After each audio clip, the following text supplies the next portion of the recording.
امریکہ کے supreme court میں حضرت صلی اللہ علیہ وآلہ وسلم اور جناب موسیٰ علی نبینا وعلیہ الصلاۃ والسلام،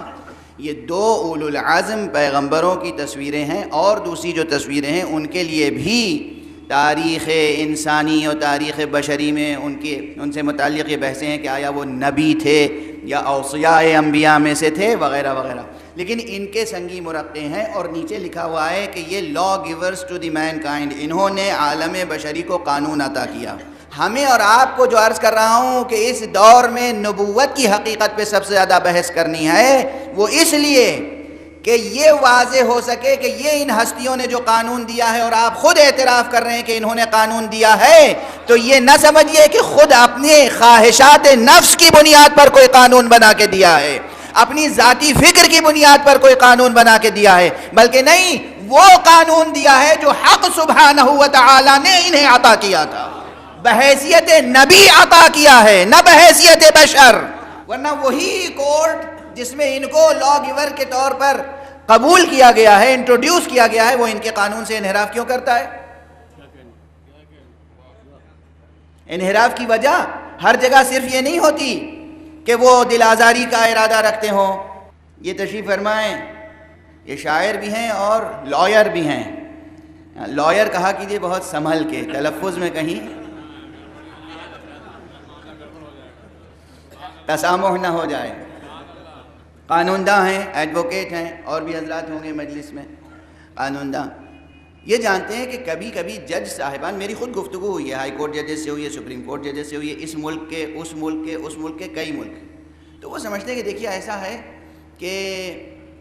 یہ پرانے قوانین تھے، انہوں نے پوری نیک نیتی سے اپنے دور میں اپنی سوجھ بوجھ کے مطابق قانون دیا تھا، اب زندگی آگے بڑھ گئی ہے، اب ہم نے زیادہ پڑھ لیا ہے، اب ہم نے زیادہ تحقیق کر لی ہے، زیادہ ترقی کر لی ہے، اس لیے ہم یہ چاہتے ہیں کہ اس قانون سے کوئی بہتر قانون دیں۔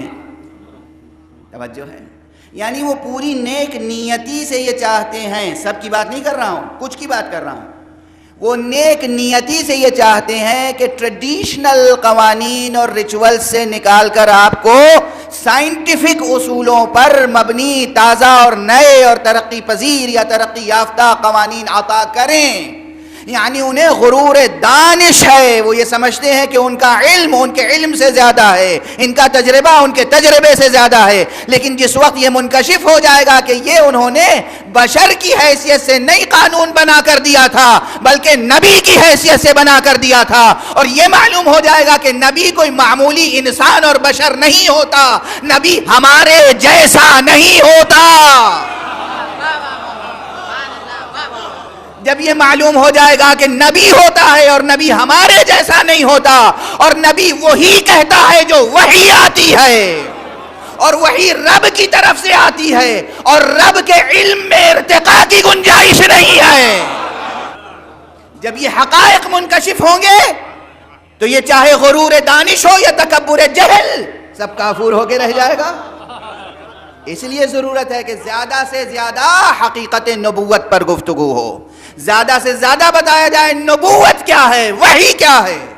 اور سب سے زیادہ یہ کہ خاتم النبیین محمد عربی صلی اللہ علیہ وآلہ وسلم۔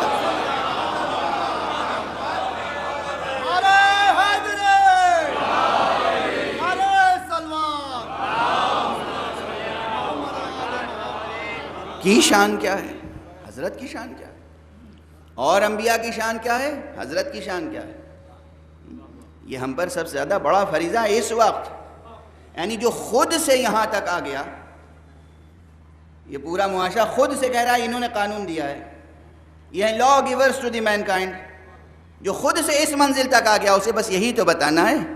کہ وہ اس حقیقت کو بھی سمجھ لے کہ وَمَا يَنطِقُ عَنِ الْهَوَىٰ إِنْ هُوَ إِلَّا وَحْيٌ يُوحَىٰ، یہ سمجھ میں آ جائے کہ یہ من تلقاء نفس سے، اپنے ذات سے، اپنی طرف سے، اپنی خواہش یا اپنے ذہن سے نہیں عطا فرما رہے ہیں کچھ۔ اس لیے نبوت پر مسلسل گفتگو کی ضرورت ہے۔ اس وقت جہاں جہاں مسائل ہیں، ہاں شر پسند عناصر بھی ہیں، ابھی میں نے عرض کیا کچھ تو وہ ہیں جو نیک نیتی سے چاہتے ہیں کہ عالم بشری کی کوئی خدمت کریں، آپ انہیں بدظنی سے سوچتے ہیں، دیکھیے زندگی کی اصل و اساس حسن ظن پر ہونی چاہیے، سوء ظن پر نہیں۔ ہرچند کہ آخری زمانہ ہے، آخری زمانے کی پہچان یہ ہے کہ آخری زمانے میں زندگی کی اساس سوء ظن پر ہوگی، حسن ظن پر نہیں ہوگی۔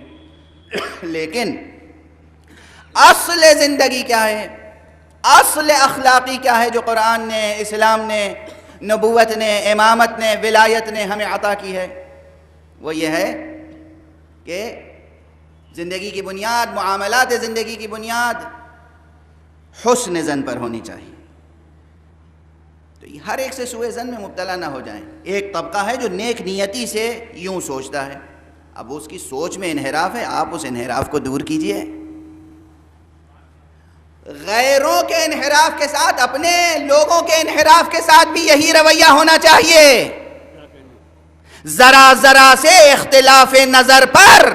الگ ہو جانا اور الگ کر دینا علاج نہیں ہے۔